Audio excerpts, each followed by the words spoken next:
आजकल मशायरों में मेरे दुनिया जाके लिफ्ट कर देते हैं, लेकिन मैं ओरिजिनल हूँ। लखनऊ वाले तो छा गए, मुमताज वाले तो छा गए, सबके मन को भा गए। और अतहर नबी साहब ने इतने प्यार से बुलाया, हम मुंबई से चलकर आपके बीच में आए। वाह, कविता समाप्त हो गई है, आप लोग भी बजा सकते हैं। मैं बिल्कुल लोड नहीं लेना, कहाँ शुरू होगी कहाँ एंड होगी पता कर जाऊंगा, क्योंकि कई बार मेरी समझ में नहीं आता कब शुरू हो जाती है और कब एंड हो जाती है। मैं सबसे पहले इतनी प्यारी ऑडियंस को, इतनी प्यारी आवाम को दुआ देना चाहता हूँ 2 लाइन में। जावेद साहब माशाल्लाह 2 पीढ़ियों से तेज हैं आपके। हाँ, इनके वालिद साहब के साथ शुरू में सफर किया करते थे। मलिक जादा साहब क्या मोहब्बत करते थे, एहसान को मेरी गाड़ी में बैठा दे और रास्ते भर लतीफ़े सुनते थे। ओहो, बेहद उनकी दुआएं इतनी मिली माशाल्लाह कि आपको तो दुआएं घरी में मिली हैं, लेकिन अल्लाह उनको जन्नत नसीब करे। क्या माशाल्लाह, क्या शख्सियत थी साहब, इन लोगों के साथ सफर की। मैं 2 लाइन में आप लोगों को दुआ देता हूँ जी। आप सब में मिठास घुल जाए बांसुरी और बीन की तरह, आप सब में मिठास घुल जाए बांसुरी और बीन की तरह। और लोग आपको भी प्यार करने लगे वैक्सीन की तरह। अरे बहुत खतरनाक दौर था वैक्सीन का, चला गया, लेकिन हमने अच्छा ये भी दाद देने आ गए। अरे कहीं से आया पट्टा ये लेकिन वैक्सीन कहाँ से आई? फिर मैंने सोचा ये चाइना से, तो चाइना को भी दिखाना चाहिए आईना, तो फिर मैंने चाइना को भी आईना दिखाया। चाइना वाले तो आज भी इस बात पे शर्मिंदा हैं, चाइना वाले तो आज भी इस बात पर शर्मिंदा हैं यार, कोरोना के बाद भी भारतवासी जिंदा है। अरे इंतजाम पूरा किया था उन्होंने निपटाने का, मगर मैंने भारत की तरफ से जवाब दिया, सुन ले बेटा चाइना, सुन ले बेटा चाइना, तेरे लैब से निकले हुए सारे वायरस घूम फिर के तेरे ही पास जाएंगे। तेरे लैब से निकले हुए सारे वायरस घूम फिर के तेरे ही पास जाएंगे। और कीड़े मकोड़ों को खाने वालों एक दिन तुमको कीड़े मकोड़े ही खाएंगे। जय हिंद, जय भारत। चलो मैंने हाथ अदा कर दिया, बहुत बहुत शुक्रिया माशाल्लाह, बहुत मोहब्बत से आप सब सुन रहे हैं। क्या क्या सुनाने का मन था, लेकिन अब मैं शॉर्टकट चल रहा हूँ धीरे धीरे, किधर किधर से कैसी फलांग लगाऊं मैं सोच रहा हूँ। जुमे की नमाज पढ़ने का मौका मिला जी जी, तो हम गए बड़े इमाम बाड़ा में, हमने कही सबसे अच्छी मस्जिद है, पढ़ लीजिए। मौलाना साहब की तकरीर शुरू हुई, जो नेक काम करेंगे उसे जन्नत मिलेगी, जो बुरे काम मिलेंगे उसे जहन्नम, जहन्नम में सिर्फ आग आग आग, और जन्नत में क्या मिलेगा लिस्ट गिनाए। तो एक साहब बैठे थे मेरे पास, उनको हुक्का पीने का शौक था, वो बड़े गौर से लिस्ट सुन रहे हैं। उन्हें बताया जन्नत मिलेगी, दूध की नदियाँ, शहद की नदियाँ, मेवा, अखरोट, बादाम, सोने चांदी के पर्वत, पूरी लिस्ट खत्म, वो हुक्के का जिक्र नहीं आया। वो बेचैन हो गए। नमाज के बाद वो सीढ़ी पे बैठ गए, तो जैसे इमाम साहब बाहर आए तो 2 लाइनों उनने पूछी। एक नवाब साहब ने पूछा, मौलवी साहब क्या जन्नत में हुक्का पीने का इंतजाम है? अब जवाब सुनना, क्या जन्नत में हुक्का पीने का इंतजाम है? मौलाना साहब बोले हुक्का तो मिल जाएगा, मगर जहन्नम से आग लाना तुम्हारा काम। करंट लेने तो वहीं जाना पड़े, वो जो जाएगा वो वापस नहीं आएगा। बहुत अच्छा शहर लखनऊ, हमने तो बचपन से ही सुने थे कि वहाँ का चिकन बहुत फेमस है, जिसे खा भी सकते हो और पहन भी सकते हो। मुस्कुराइए कि आप लखनऊ में इतने तहजीब और तमीज के साथ आप लोगों ने इस्तकबाल किया, इतना अच्छा लग रहा है। हजरतगंज में होली के उत्सव में आ गया भाईजान, मेरा इस्तकबाल उस दिन पूरा कौन सी नाइट थी, ऑर्केस्ट्रा लगी थी, मेरा इस्तकबाल करने 6 लड़कियां आई, पत्तों की ड्रेस पहन और भाला बरछा हाथ में लेके झिंगी लाला आदिवासी बन के आ गई।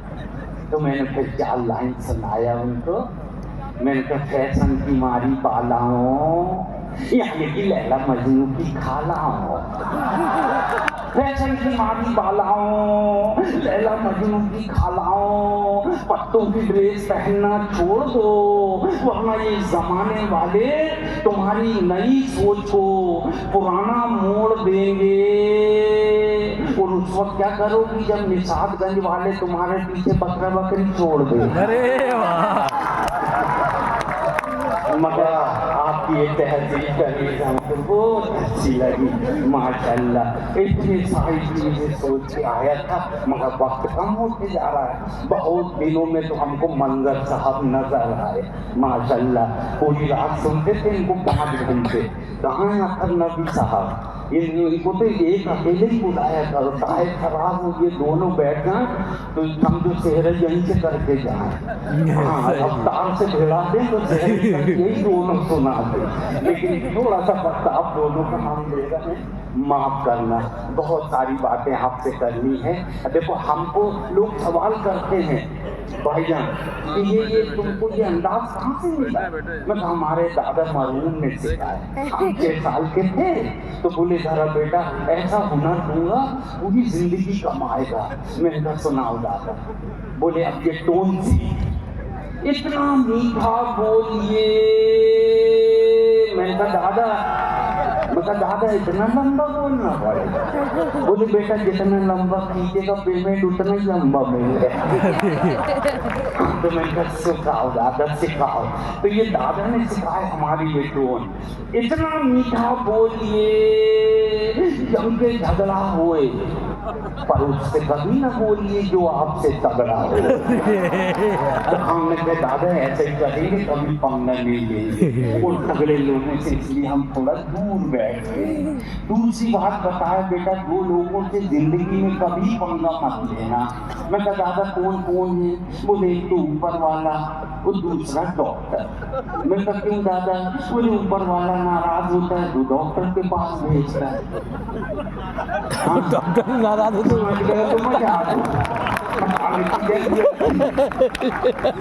ऊपर वाला नाराज होता है डॉक्टर के पास भेजता, वो डॉक्टर नाराज होता है। इसलिए महफिल में कोई डॉक्टर बैठे हो तो दूरी बनाए, मैं उनसे पंगा नहीं ले।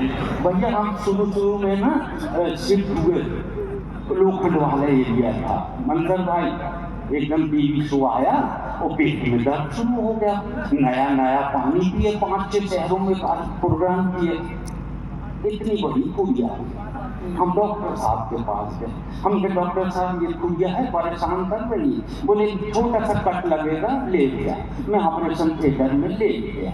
अब डॉक्टर साहब सामने से फूलों की माला हार लेके चले। मैं उठते ही बैठ गया। मैं डॉक्टर साहब ये माला क्यों ला रहे?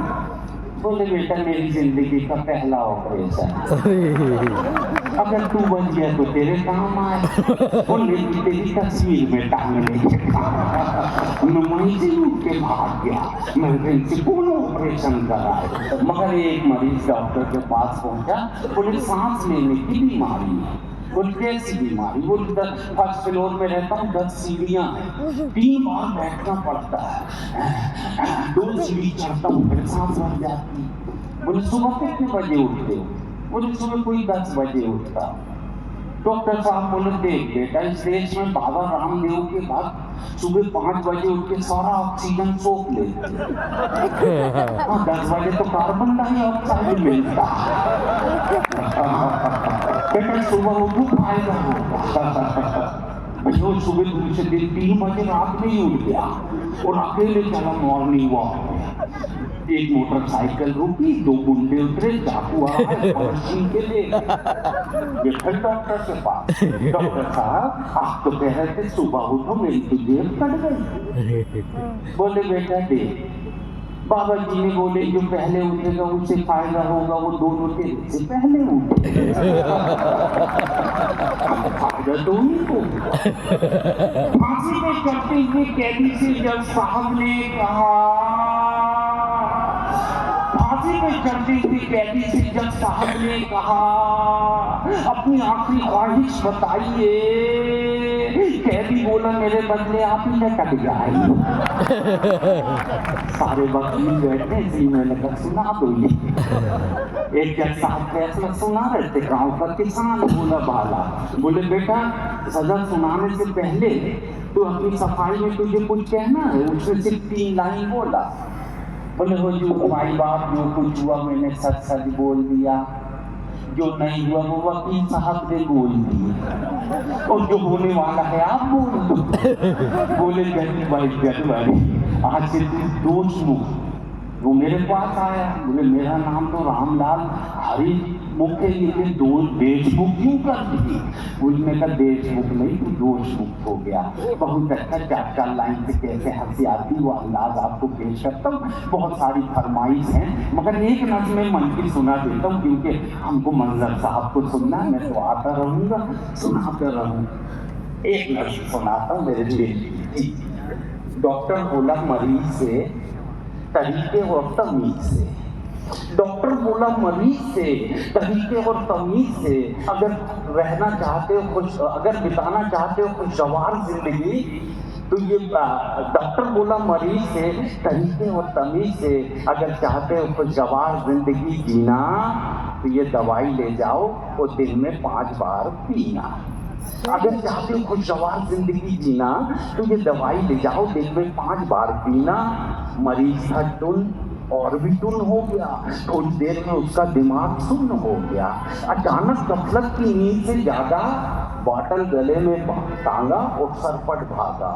अब बेमकसद बेमायने सड़कों पर घूमता है, दवाई पीता नहीं, बस दिन में 5 बार चूमता है। बेमकसद बेमायने सड़कों पर घूमता है, अब वो दवाई पीता नहीं, दिन में 5 बार घूमता है। कहना चाहता हूँ इस कहानी की आड़ में ऐसा ही होता है इस संसार में। खुदा की पाकीज़ा किताब को यानी कि कुरान पाक को लोग हाथों में लेकर घूमते हैं, इसका दर्श नहीं करते, बस दिन भर इसको चूमते हैं। क्या बात है। बहुत बहुत शुक्रिया, मेरी अपील अब तक पहुँच गई। तो कहना चाहता हूँ इस कहानी की आड़ में ऐसा ही होता है इस संसार में। खुदा की पाकीज़ा किताब को यानी कि कुरान पाक को लोग कसम खाने के लिए हाथों में लेकर घूमते हैं, इसका दर्श नहीं करते, दिन भर इसको चूमते हैं। कुछ लोग कैलेंडर की शक्ल में दीवारों पर टांगते हैं, कुछ लोग कैलेंडर की शक्ल में दीवारों पर टांगते हैं, और कुछ लोग तो इसको पढ़कर सुनाने का भी पैसा मांगते हैं। और वो सीजन अब आ रहा है, अगले बार से हो जाएगा तरावी के दिन नहीं, बाकी आप समझदार हैं। कुछ लोग कैलेंडर की शक्ल में से दीवारों पर टांगते हैं, कुछ लोग इसको पढ़कर सुनाने का भी पैसा मांगते हैं, और कुछ लोग इसे टापू में सजाते हैं, और कुछ लोग तो सिर्फ ताबीज़ और गंडे लिखकर ही अपना घर चलाते हैं। तो मैं कहना चाहता हूँ जितनी जल्दी हो सके आप सब जाग जाइए, वरना खुदा दूसरी कौमों को जगा देगा और आपके हाथ से छीनकर ये पाकीज़ा किताब किसी और कौम के हाथ में थमा देगा। थैंक यू, शुक्रिया। बहुत शुक्रिया जनाब एहसान कुरैशी साहब। एहसान कुरैशी साहब की